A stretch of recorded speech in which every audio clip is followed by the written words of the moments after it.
Just showing you a tea brewer. We use this on the aquaponic plants, give them a little bit of a boost.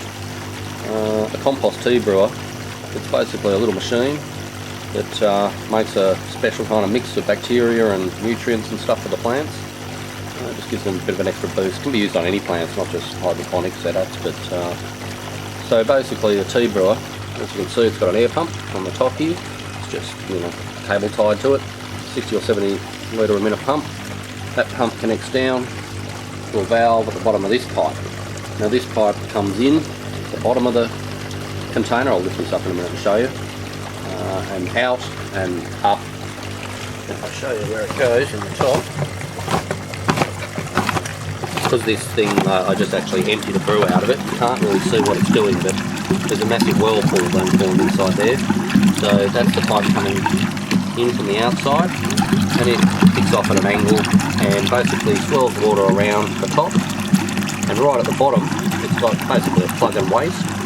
And so at the bottom of this container, it sucks the water out. The air is acting like an air pump. So the air pushes liquid up from the bottom and round the top.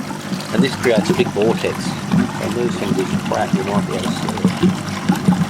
Can't really see it through the phone, but believe me, there's a vortex in there. So there's a massive swirling whirlpool that spins around, and it's mixing up all the compost goodies. All the bacteria starts growing inside the jug, and generally I do about a 24-hour mix. This one's been on for about 36 because it's already, as you can see, it's half empty. It's in buckets and sprayers and different things. But basically the concept of the brewer is that it's feeding all different bacteria, turning them into a sprayable, or you can just tip it on the roots of the plants or whatever you want, into a garden bed or whatever. But this gives me a solution that I can put in a spray pack and spray on the plants. So it's reasonably simple. The machine itself is pretty simple to make. It's not really that hard. I think you can buy them if you've got too much money and no sense.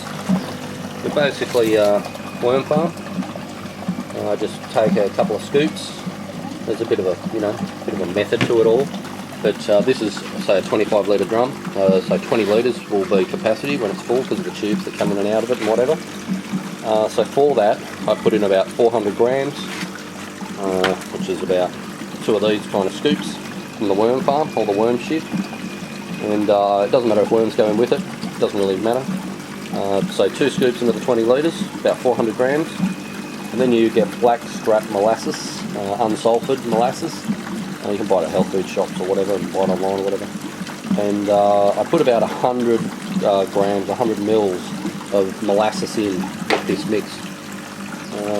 So what's basically happening is the soil in there is getting all pumped around all over the place, and it's full of microbes already because it's from a compost. It's basically out of a worm compost, so all sorts of weird little bacteria running around there that plants love so much. And by putting it into this and having it at about 20 degrees roughly, I've actually got a heater for this one. It's warm enough here at the moment not to need a heater, aquarium heater in it, but it's about 20 degrees in there, and it's the perfect little environment to be breeding all sorts of bacteria that the plants just love. So by adding the molasses, it feeds the bacteria, and within the worm farm at the moment there's a lot of different bacteria in there, different nutrients and whatever, and a lot of it's dormant. It just, unless it's activated, a lot of it's there but it's not doing much. So by putting it into a compost tea brewer, you activate a lot of different things, that basically were asleep to become awake. Having the air pump and the aeration is pretty critical because a lot of them will just drown. If you can do a tea brew just in a bucket like this, you could just throw in compost and let it brew and whatever. But a lot of the beneficial bacteria and different nutrients and whatever we want are activated by the warmth, the water, and also air. So by having this air pump, you're aerating the water, and the air pump is also creating a vortex. It's pumping the fluid around for you, so everything's done with the pump. So if you hooked say an aquarium water pump up to it, again, you're probably killing half the stuff in the nutrient with the impellers spinning around and smashing everything up too much. So the air pump just does big globs, as you saw coming out of that tube. Being only half full at the moment, it's not working how it should. More full of water, obviously, the better. It'll really get going, but as you saw, half emptied it. So yeah, the basics are that you can get a lot of really good stuff into a spray pack and spray the leaves with it, and spray the plants and seeds and all sorts of stuff. So you know how good worm castings are for gardens. Well, this just turns it up 100 notches. So you know, very beneficial, quite easy to make.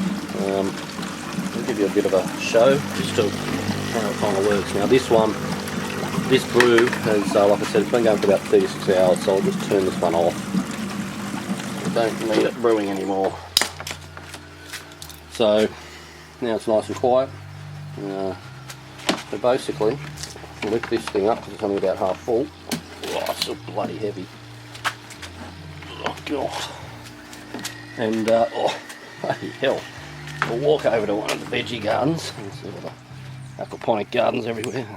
There, and some crazy ones being built there. God, this thing is heavy. Now, we've got a normal veggie patch where I'm going to dump all this. Oh, bloody hell. Alright. So this veggie patch is just going to cop it. Just everywhere. Like really you should be going for the root zones, but for the demonstration of this video I don't really care where all this goes, it's just got to be empty. Alright, so plants get all their goodies. Now I'm able to get all the sludge out and actually show you how it works. So look at that for a messy job there. All the silicone everywhere. I had this slight leak, so the smallest leak annoyed me so much that I just went crazy and used about 3 tons of silicone. So at the end of the day, there's a plug and waste, so what you'd have in a sink, connected to the bottom of the bottle, tube up to the top, to the one I showed you that goes off at an angle, and the air pump valve in the bottom. So it pumps air up through, makes the whole thing rotate, do its thing. Now this one needs cleaning after you know, having all that sludge in it. You can hear that funky music going on over in those greenhouses. Alright, so anyway, I'll put that thing back on its little stand. As you can see, I just cut up an old milk crate that I've had lying around for about 50 years. And that allows me just to lift this thing in and out. A lot of people make stands for them. You wouldn't be able to do that too, and I just find cleaning it and everything else is too hard. Being able to take it out of the stand, I can take it over the tack, give it a big wash out and whatever. And you know, easy to do. So this is a Mark 1, as you can tell. I'll be up to Mark 3 shortly when I get time to do what I want to do to them. But as a Mark 1, you know, it does the job. It doesn't have to be over complex. It's just a big air pump. It creates a massive vortex in the middle. Over 24 hours it'd be a normal mix in here. It just spins around. You can see it'll suck down that hole. So it's like when you pull a plug out of a sink or bath or whatever.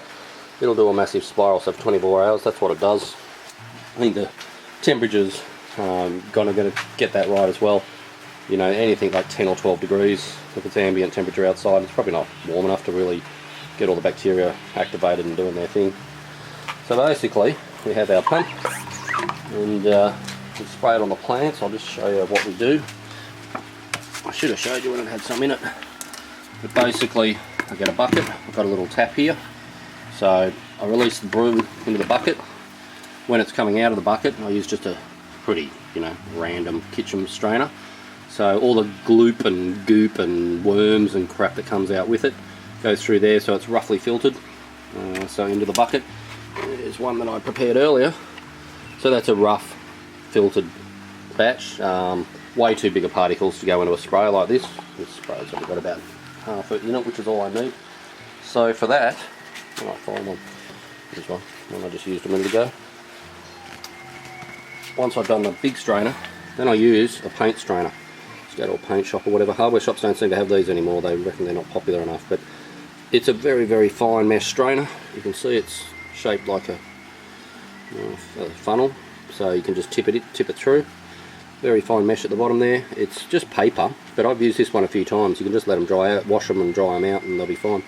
But I find the 190 micron, that's what you want. So the fineness of that mesh is 190 micron. That's just enough to get big bacteria through it. You're not catching all the goodness and stopping it from ending up in the solution, because you don't want to over filter. But you just want the particles, you know, in my case anyway, because I'm spraying this stuff on, particles big enough to get through that sprayer hose. So yeah, the 90, anything that filters around 200, 180, that's pretty much where you want to hit. So The next step is I filter. I actually do this directly. I put the fine filter on the top there when when that's not there, and just fill it up from the bucket straight through. After a while it'll clog up when you get down near the bottom of that bucket. That's pretty heavy matter going on in there. Then what we do is get our little pump going. And the biggest trick of spraying most plants is being able to spray under the leaves. Trying to do this kind of stuff, like when I apply, get up and underneath. Underneath is where the plants basically take most of the nutrient from. The top of the leaves usually coated with waxes and things to stop the sunlight doing massive damage, and the little stigmas, or basically their little mouths on all the leaves, are underneath, so give the plants a dose underneath each leaf. This is all in an aquaponics setup, obviously. As you can see, it's all grow beds or whatever, and this is all organic and natural, so I'm not too worried about bits of it getting into the water. It's not going to hurt the fish. There's nothing in it that could hurt the fish. But saying that, it's not the sort of stuff you can see I get covered in it and probably breathing it in this greenhouse, but it's not the sort of thing that you want to breathe in or drink. And wash your hands pretty well when you're finished. It's crap all on my hands is all just live. So it's pretty much natural and organic and all that kind of crap, but it can still have some pretty nasty little things that you don't want getting into your lungs, things that live on humid areas like people's lungs. So just be careful. You should probably have a mask on or something, but whatever. So yeah, give them a good little spray. That's simple as it is. I'd do this about once a week. Brew a tea for 2 days, or 24 hours to 36, pretty typical. And then give them a little splash. I generally, you can't see half the stuff I'm doing here, but give all the little seedlings a bit of a go over. I don't be bothered doing underneath the leaves on something so small. You do all bloody day. Everything gets a nice little splash. Super good organic fertiliser, full of bacteria, full of goodness, and plants just love it. These are only obviously babies. Everything in here is just a seedling greenhouse, so there's nothing spectacular going on. You get stuff in those greenhouses, but they all get a nice little spray. This crazy funky music you can hear in the background, it's sonics, so you can hear kind of like a wailing pitch, like a woo woo woo woo thing. That's a sonic pitch that activates the little stigmas on the plant, so it basically opens up all under the underside of leaves, these things I was talking about, basically their little mouths. This sonic music will actually help activate, so the plants can absorb, up to about 200% or even more than they normally would. So the crazy, funky stuff that you can hear, it's not for my listening pleasure, because it's not very pleasurable, but it has all sorts of bird sounds and whistling and crickets and all that kind of stuff. So all a bit new age and funky, but if it makes the plants grow, I don't care how stupid I look to the neighbours, and they might even dig my funky music, who knows. So that's just a quick example of a tea brewer over there, all the other junk. Pretty simple. You've got to have worm compost to do it. You can probably buy it if you wanted to, if you didn't have any or whatever, but it feeds all the plants here, from garden beds to all the aquaponic ones. Doesn't hurt the fish. Again, just be careful handling anything. You're playing in a worm farm, obviously. You wash your hands after this stuff. It's not not ideal to have all over you.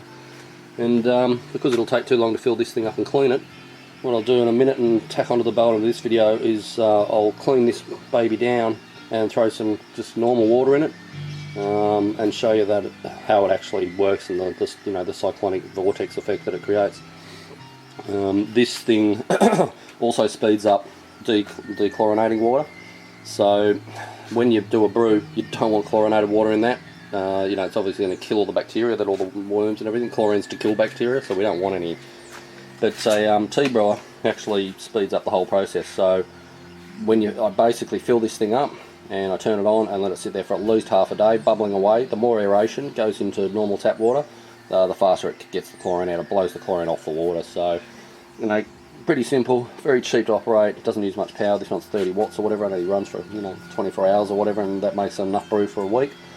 I always use my brew within, say, 4 hours. There's no point holding onto it, bottling it or anything. Everything in there will suffocate. All the good bacteria sit in that bucket will all be suffocated and pretty much, you know, deactive in about 4 or 5 hours. So when you make a brew, don't overdo it. Like this brews so much that I just go, like you saw, tipping it into vegetable gardens and things like that. You know, but the plants love it, so, you know, good for dechlorinating water. Let it sit for, you know, maybe a day to be safe. Turn it on for a few hours, let the water sit for a day. Add, you know, a couple of chunks of your compost, throw it in. You know, if you need to get an air pump, if you need a heater and all that kind of stuff, if you're in cold climates, like I'm near Melbourne, so it's pretty damn cold all the time. You know, you put one of them in, get it about 20 degrees, and simple stuff. You know, in 2 days you got really, really good organic fertiliser. And if you want to sound like a crazy guy, you can even have crazy music playing in your pink speakers. So there you go, tea broth. So I just cleaned out the compost brewer, tea brewer, and that's it in action. You can see the air comes off the pipe, forces water through, jumps into the top nice and aerated, and it creates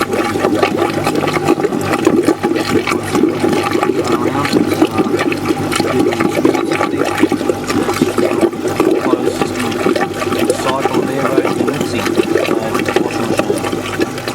That's the basics of how it's creating its own little vortex, and basically how it works. And again, with the mixtures of everything, I like the keep it simple, stupid rule. I just throw the worm castings in, you know, with soil and everything. I just directly get it out of the worm farm. Throw in about 400 grams, about 4 to 1 blackstrap unsulphured molasses, and you know, I just throw that in there. So about, you know, 100 mils goes in there. You can add kelp, you can add all sorts of stuff. I throw a bit of rock dust in it, from my bottoms of my rock containers and stuff. I don't generally use kelp and fish products and all that kind of stuff. I just don't know what's in them. It's really hard. You read the back of them, and you know, there's not a lot of information. So keep it simple. It's you can add whatever you want to it, really. But you know, at the end of the day, I like the most simple form. I'm after all the beneficial bacteria, not overdoing and adding everything. You know, it's not necessary. So yeah, so that's basically it. The baby and how she works. The tea compost brewer. Pretty funky. Alright.